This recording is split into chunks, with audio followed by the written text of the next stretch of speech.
L'atelier est à Grand B, il est ouvert au public, mais il faut venir sur rendez-vous. Donc bien entendu, bon, moi j'ai commencé par l'Afrique, c'était dans la mesure où c'était pas très loin et que je connaissais déjà pas mal. J'ai acheté pas mal de choses avec les Maasai, les Touaregs, ces personnes-là. Et puis je suis partie à la découverte de l'Inde, de la Chine, du Sri Lanka.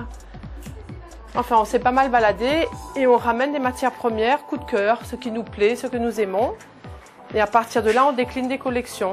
Alors on a pas mal de types de collections, avec des collections rares, des antiquités venant de Chine et de différentes régions du monde. Il faut comprendre qu'on utilise des pièces de jade qui datent du XIIIe, XVe siècle, des dynasties Ming. On utilise également toutes sortes de pierres, que ça aille de la turquoise à la métiste, à la cornaline, toutes sortes d'agates, le jade, la lapis lazuli. Alors nos pierres, on les fait tailler sur mesure, on les commande. Qu'est-ce qu'on utilise beaucoup aussi en ce moment, c'est la pâte de verre. La pâte de verre est très à la mode. Alors ça, on l'utilise dans des beaux bracelets.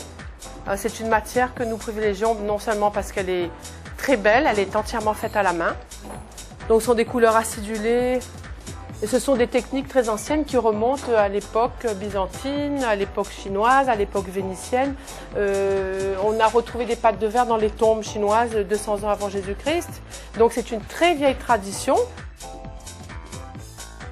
parce qu'il y a très peu de véritables créateurs mauriciens qui font tout de A à Z.